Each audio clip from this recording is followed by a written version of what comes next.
Assalamualaikum warahmatullahi wabarakatuh. Perkenalkan, nama saya Ahmad Rafi Firdaus dari Prodi Kewirausahaan. Di sini saya akan mempresentasikan tentang strategi para pedagang tradisional Desa Pekarungan Sidoarjo hadapi dampak pandemi COVID-19. Latar belakang, dalam meningkatkan hasil penjualan,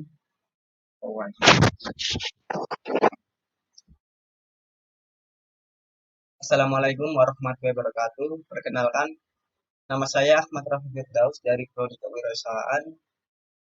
Di sini saya akan mempresentasikan tentang strategi para pedagang tradisional di Pekarungan Sidoarjo hadapi dampak pandemi COVID-19. Latar belakang, dalam meningkatkan hasil penjualan, para pelaku usaha tentunya harus memiliki strategi dalam meningkatkan penjualan dan bersaing dengan pedagang lainnya. Mengetahui daya tarik konsumen terhadap penjualan sehingga dapat memikat konsumen untuk membeli dagangannya. Pada umumnya, suatu usaha agar dapat mempercepat proses peningkatan pendapatan penjualan harus dengan strategi yang dapat menarik perhatian pembeli dengan cara menyediakan berbagai jenis kebutuhan yang paling dibutuhkan oleh masyarakat pada masa pandemi COVID-19. Survei didapati 75% pedagang pasar merasa tidak mengerti bagaimana membuat kebijakan di masa krisis. Sebanyak 13% pedagang pasar merasa yakin bahwa mereka memiliki rencana penanganan krisis dan menemukan solusi untuk mempertahankan mata pencarian mereka. Penelitian ini bertujuan untuk mengetahui strategi penjualan yang dilakukan oleh pedagang di pasar Pekarungan Sidoarjo. Perumusan masalah.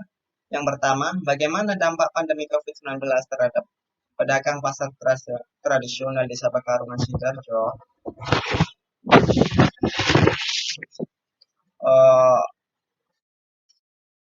Dampak yang dirasakan adalah pedagang di pasar tradisional Pekarungan Sidoarjo adalah memperlakukannya kebijakan social distancing yang dikeluarkan oleh pemerintah Indonesia. Akibatnya, beberapa pedagang kebingungan dan pemasukan terancam. Definisi para kebijakan pembatasan sosial yang dipilih dengan pertimbangan ekonomi masyarakat bukan berarti tidak ada masalah. Social distancing tetap berdampak pada perekonomian masyarakat. Salah satu kalangan masyarakat yang terdampak adalah pedagang kecil di pasar tradisional Pekarungan Sidoarjo. Yang kedua, bagaimana strategi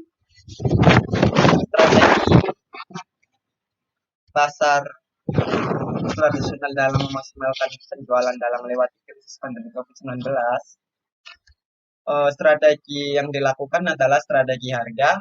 Dalam strategi ini penentuan sangat penting karena harga ini harus disesuaikan dengan produk yang kita jual.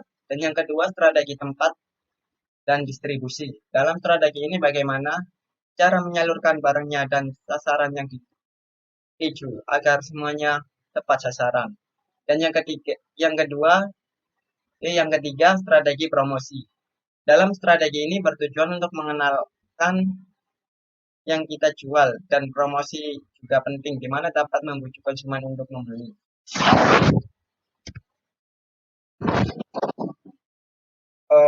Tujuan penelitian untuk mengetahui dampak COVID-19 terhadap pedagang tradisional Desa Pekarungan Sidoarjo. Untuk mengetahui strategi yang kedua, untuk mengetahui strategi pedagang pasar tradisional dalam memaksimalkan penjualan dalam melewati krisis pandemi COVID-19. Manfaat penelitian, manfaat ilmiah. Hasil penelitian ini diharapkan bisa bermanfaat untuk masyarakat melalui usaha di pasar kayu Pekarungan dalam meningkatkan perekonomian masyarakat. Yang kedua, manfaat praktis. Hasil penelitian ini diharapkan bisa bermanfaat untuk masyarakat mengenai pasar tradisional tersebut dan dapat sebagai contoh di lingkungan mahasiswa, terutama bagi penulis lainnya yang akan melanjutkan penulisan penelitian ini. Yang ketiga, hasil penelitian ini dapat memberikan sumbangsi pemikiran dan pendukung kajian mengenai strategi pedagang dalam menghadapi pandemi COVID-19. Yang keempat, hasil penelitian ini dijadikan acuan oleh peneliti-peneliti selanjutnya, terutama bagi peneliti yang memiliki variabel penelitian yang sama, penambahan variabel yang lain. Yang kelima, hasil penelitian ini bisa menjadi salah satu tambahan literatur di perpustakaan Universitas Muhammadiyah Gresik serta memiliki manfaat bagi peneliti yang memiliki penelitian serupa. tinjauan pustaka,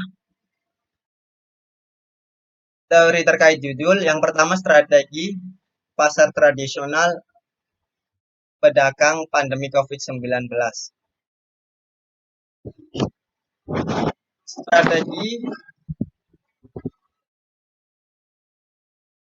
Strategi adalah alat untuk mencapai tujuan atau keunggulan bersaing dengan melihat faktor eksternal dan internal perusahaan dan melakukan tindakan yang dapat menjadikan keuntungan baik untuk perusahaan maupun pihak lain yang berada di bawah naungan perusahaan. Pasar tradisional merupakan wadah untuk penjualan produk-produk kebutuhan pokok yang dihasilkan oleh para pelaku ekonomi berskala menengah, kecil, serta mikro. Salah satu pelaku di pasar tradisional adalah para petani, nelayan dan lainnya. Pasar tradisional merupakan pasar penjualan secara langsung dengan tawar-menawar secara langsung. Dan yang ketiga, pedagang.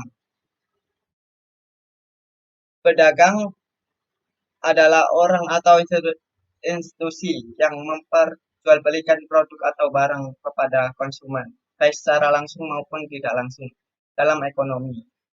Pedagang dibedakan menurut jalur distribusi yang dilakukan dapat dibedakan menjadi pedagang distributor. Pandemi COVID-19 merupakan coronavirus, keluarga besar virus yang menyebabkan penyakit pada manusia dan hewan. Manusia biasanya menyebabkan penyakit infeksi saluran pernafasan, mulai flu biasa hingga penyakit yang seperti yang serius. Metode penelitian, pendekatan dan jenis penelitian. Pendekatan yang dilakukan adalah pendekatan fenomenologi. Fenomenologi merupakan yang pertama pengalaman subjektif atau pengalaman fenomenologis. Yang kedua, pelajari kesadaran dari perspektif dasar seorang.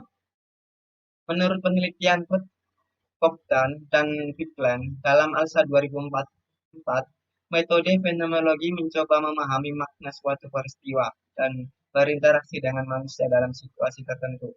Jenis penelitian yaitu penelitian kualitatif. Penelitian kualitatif yaitu penelitian yang dilakukan pengambilan informasi secara langsung lapangan.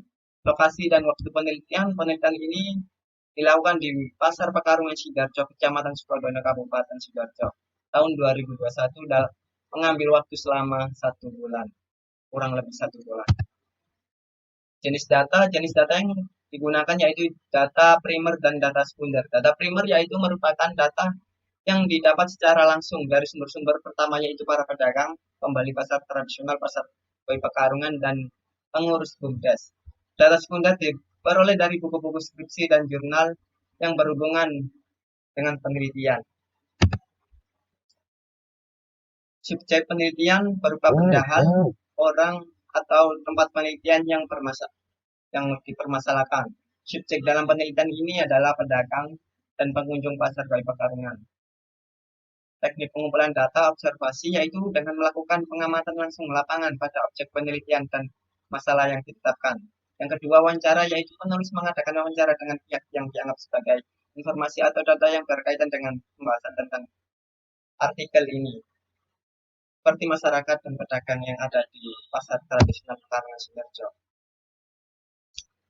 Instrumen penelitian merupakan suatu unsur yang amat penting dalam suatu penelitian karena fungsinya sebagai sarana pengumpulan data yang banyak menentukan keberhasilan suatu penelitian yang oleh karena itu instrumen penelitian yang digunakan harus sesuai dengan situasi dan kondisi dalam penelitian itu.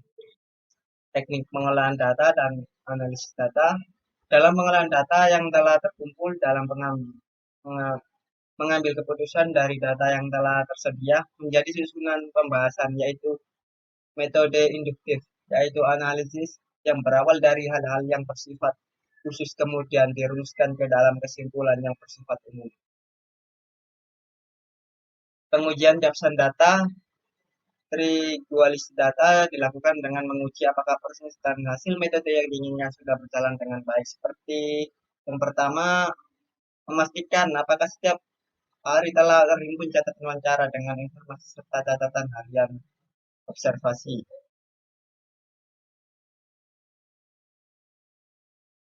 Yang kedua, dilakukan uji terhadap materi catatan-catatan harian untuk memastikan apakah tidak ada informasi yang bertentangan antara catatan wawancara dan catatan observasi.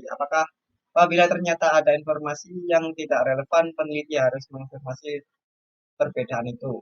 Yang ketiga, hasil konfirmasi itu perlu diuji kembali dengan informasi-informasi sebelumnya.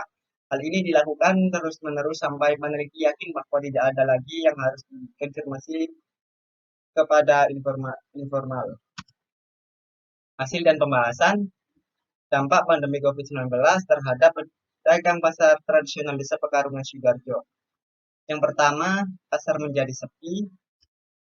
Yang kedua, daya beli masyarakat menurun.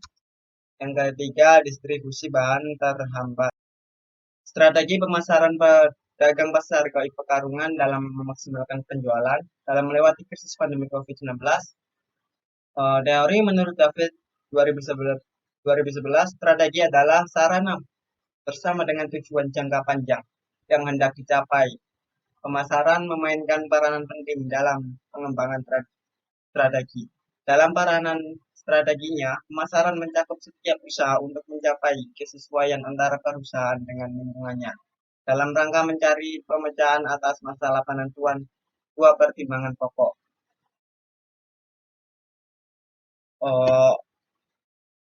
Strategi pemasaran pedagang pasar gaib Pekarungan dalam memaksimalkan penjualan melewati krisis pandemi COVID-19 memiliki strategi modern yaitu menggunakan media WhatsApp.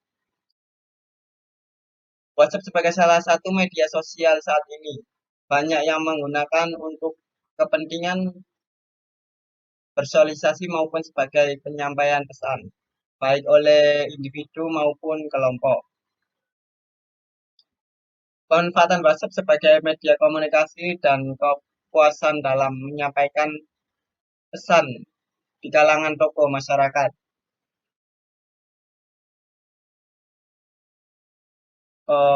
Sebagai contoh, penjualan di grup WhatsApp ini adalah di pasar Pekarungan ini menggunakan media grup WhatsApp.